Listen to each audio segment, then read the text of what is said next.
Mas antes, ainda dentro da economia, eu não sei se você viu, teve algum deputado que falou algo assim: ah, a gente agora vai dar isenção de imposto de renda para quem ganha até 5 mil. Beleza. O cara fez os cálculos e ele falou que se o governo diminuísse os gastos, daria para dar isenção para quem ganha até 12 mil reais. Meio que mostrando que se o governo gastasse menos, a população poderia se beneficiar muito mais. Mas é óbvio. É isso. É óbvio, e, que são os gastos obrigatórios que eu falei. e aí a minha pergunta, diminuir número de prefeituras seria uma opção, sim ou não? E privatizar a empresa, se seria uma opção ou não? Privatizar a empresa tem um impacto fiscal pequeno. Ah, é? É pequeno. Tá. Num mundo que vai estar em conflito, em guerra, por conta de recursos naturais, a gente está vendo isso acontecer agora, eu jamais venderia a Petrobras para outra nação. Porque o que aconteceria hoje é uma privatização aconteceria com a Arábia Saudita, a Aramco comprando a Petrobras, ou com uma estatal chinesa comprando a Petrobras. Eu ia pegar uma empresa estatal e ia dar para outra empresa estatal, só que dessa vez de outro país. É mais fácil a gente regular o setor de uma maneira bacana, pro-business, pra gente facilitar que as pessoas tenham acesso a gasolina e combustíveis baratos, do que eu sair vendendo as coisas. É aquela coisa, sabe assim, de educação financeira. Você não resolve as suas dívidas, e aí como você não tá pagando as contas em casa, você começa a vender os teus bens em vez de cortar suas despesas. Entendi. Então eu sou contra. Primeiro que o efeito é nulo, se a sua despesa corrente vai estar alta, você vai precisar vender outra coisa no mês seguinte. Tá. Eu prefiro, vamos resolver no campo da despesa, do que precisar privatizar para pagar a conta. Eu não vou fazer isso. A privatização tem que ser assim, pô, eu preciso do Correio, eu preciso de uma fábrica de camisinha que tinha lá acho que no norte. Não, então não vou ter. Tá. Então vamos vender isso aí, porque não precisa, o Estado não tem que ter essa função, isso gera distorções no setor. Isso é uma coisa. Agora, vender empresa para pagar conta, eu acho vergonhoso. A gente tem que, porque aí foge você de resolver o essencial, que é resolver a despesa. A gente tem que resolver no campo da despesa. Você só tá se desfazendo do seu patrimônio, mas não tá resolvendo... Exato. Tá. E assim, quando a gente fala do básico de educação financeira para as pessoas, a gente fala muito sobre isso. Eu acho que tá no cerne de um trabalho como o teu. Como a pessoa deixa... A base de deixar de ser pobre é controlar também as despesas. É. E às vezes as pessoas entendem esse recado para a vida pessoal delas, mas não entendem pro governo. Tá. O governo precisa fazer essa lição básica. É uma lição básica.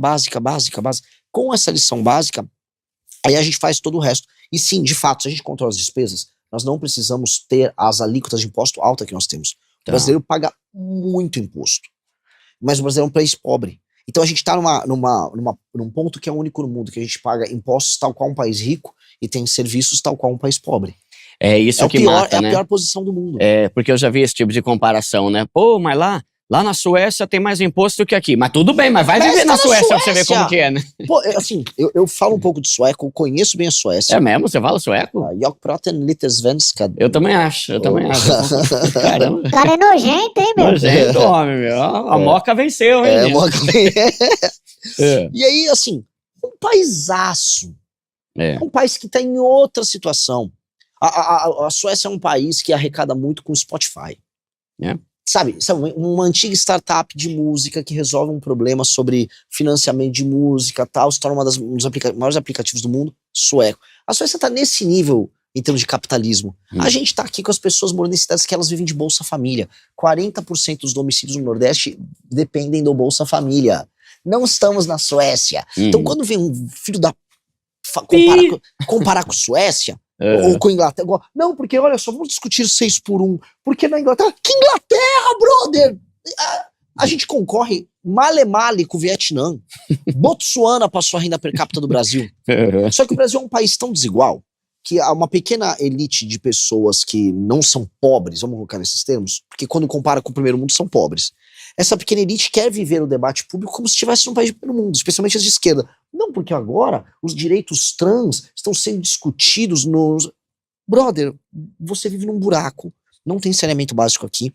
A preocupação das pessoas mais pobres não é direito trans. Você é um tarado ideológico. Cala tua boca, porque essas pessoas estão atrapalhando demais. Novamente, a gente tá falando coisas conceituais. Como o Brasil é muito desigual, a real é, o debate público, as discussões importantes são tomados, vamos dizer, são liderados por uma massa muito pequena de pessoas no topo. Essas pessoas no topo, então, elas têm um vício, que é entender o mundo por conta da ótica do mundo ao redor delas. Então elas ficam achando que os problemas que envolvem elas que é o problema que envolve uma moça branca do Leblon, no Rio de Janeiro, ou aqui de Pinheiros, é um problema universal. E não é. Por exemplo, uma mulher, por exemplo, agora eu fico indo dar umas entrevistas, aí ficou, olha, Renan, e a misoginia e os red pills? Eu falei, cara, eu rodei interior do Maranhão, eu fui em favela do Rio, eu fui nos lugares mais pobres. Não tem uma mulher que tá preocupada com a crise dos red pills. E eu nem gosto de red pill, eu nem acho que esse assunto é importante. É que elas vivem uma abstração, achando que, assim, mulheres estão sendo surrados por red pills. Não, cara, a mulher tá sendo assaltada por um cara do Comando Vermelho. Entendeu? Que é o único red nessa história, é o Comando Vermelho. Entendeu? E ela tá preocupada em não ser assaltada, ela tá preocupada se vai ter merenda decente pro filho dela, e se, sei lá, o marido dela, o ex-marido dela, ou ex-ficante dela que engravidou ela, tá pagando a pensão. Essas são as preocupações prosaicas dessa mulher. Só que essa elitezinha canalha que vive nesse topo acha que a gente tem que ficar discutindo as taras ideológicas delas que colocam ela, vamos dizer, no mesmo espaço de discussão de um cara que mora em Nova York. E não, a gente não tá nisso. Isso, cara, dá uma raiva. Isso dá uma raiva que a gente tem problemas muito maiores para levar em pauta, né? Tá. Muito. Tipo, a maior parte das famílias no Brasil, elas dependem para sobreviver de um misto que vai de algum tipo de recurso público ou emprego público com um trabalho ou formal ou informal. Ou seja, as famílias brasileiras estão numa misto já de dependência do Estado. A gente vive em alguns lugares um regime quase socialista. No Maranhão. No Maranhão, as pessoas dependem do Estado para sobreviver. Numa cidade pequena, as pessoas precisam do emprego da prefeitura ou vivem de um Bolsa Família. Ou seja, é um regime quase socialista. E adivinha, é uma bosta. Pode falar palavrão aqui? Não, né? Bota um pi aí. A gente evita, né? É um pi. Eu ainda, pré-candidato. Fala um pizinho. É uma desgraça. É o país, acho que é o estado mais miserável, né? 15% de analfabetismo. Não tem atividade econômica. Isso é um problema. Isso é um problema. 10 milhões de vezes maior do que banheiro trans. Só que se eu for pra Brasília, quem que a direita está discutindo agora? Ah, o detergente. Eu vou tomar um detergente porque é comunista você ir contra a marca detergente. E a esquerda tá discutindo, sei lá, não, vamos reduzir a carga de trabalho. O que eles estão falando, cara? O que eles estão falando no Vietnã? Os nossos concorrentes, que não são Suécia, não é Inglaterra, não é Estados Unidos, nossos concorrentes são Vietnã, Índia, Botsuana. Esses nossos concorrentes, isso no mercado global que envolve produtos. Se eu for falar de agro, aí é outro universo. Esses concorrentes, eles estão trabalhando bastante, estão começando a ganhar mais por hora e estão ficando mais produtivos. A hora trabalhada deles está rendendo mais do que a hora trabalhada no Brasil. A gente está vendo maneiras de tributar mais quem trabalha e produz. Fazer os produtos ficarem mais caros, fazer as pessoas trabalharem menos sem ter como contrapartida aumento de produtividade. Ou seja, a gente está trabalhando para ficar muito pobre. Você está aqui, né? Deixe de ser pobre. Pois bem, o que está sendo dito se aqui mantenha pobre, né? O governo está vendendo um livro contrário a esse aqui. Ele está falando, vou te deixar pobre. E mais, eu vou convencer você que você deve ficar pobre. Que essa é a política do governo. O governo está dizendo a pessoa, você vai trabalhar menos, tá? E você vai ganhar igual. É mentira. É matematicamente impossível. Eles acham que tem um empresário fictício, que tem um tacho cheio de ouro na casa dele, ele tá escondendo, ele tá tomando esse dinheiro da pessoa e tá escondendo. O empresário tá endividado, tá quebrado. Os juros é alto, os impostos são altos, contratar uma pessoa é caro, tecnologia chega aqui de maneira cara, ou seja, o pequeno empresário brasileiro, ou médio, ou grande, todo mundo tá quebrado, tá com pouca grana. Aí o governo, não, agora eu vou aumentar o custo de contratação dele. Ou essas pessoas vão pra informalidade, que é o que vai acontecer, ou várias empresas vão ter que fechar ou alterar a dinâmica de trabalho delas. Sim. E a gente vai ficar mais pobre. Só que as pessoas não entendem isso. Não, eu tomo bronca. Não, Renan. Não, porque você tem que entender que a escala 6x1 é uma crueldade. Cara, no fim do dia, o que você quer? Ela existe porque, no fim do dia, o arranjo atual faz com que ela exista.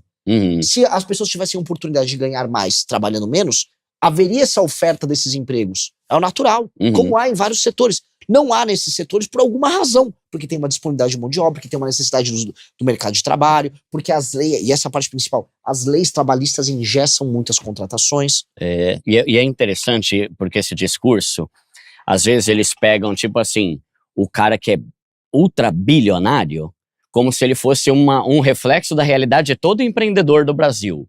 E só quem abre uma empresa sabe como é caro você manter funcionário, você pagar folha de pagamento, é imposto pra caramba, é taxa, é coisa de sindicato, é regra que eles criam cada vez mais. E aí eu acho que é um problema, porque quando o cara chega e usa esse discurso, não, o rico tem dinheiro pra caramba, vamos mudar esse negócio. a maioria dos empreendedores que eu conheço estão, mano, se afogando junto com a empresa, tentando sobreviver, né? E trabalham todos os dias. Trabalhando, não tem horário. Assim, aqui é um país que odeia quem gera riqueza. É um inimigo. Não tem coisa pior nesse país do que a justiça do trabalho. Custa 20 e tantos bilhões todos os anos. 20 e tantos bilhões. Aliás, né, não sei se você sabe dessa. Se você fechar a justiça do trabalho e pegar o dinheiro dela e usar pra pagar qualquer indenização que tem, paga todas as indenizações trabalhistas. Só pra você sustentar aquela máquina de inimigos de quem trabalha e produz. Que a justiça do trabalho é isso. É um bando de inimigo de quem trabalha e produz, sendo pago com dinheiro público pra ficar lá ferrando a empresa. É isso que os caras fazem. Ó, então, a gente já falou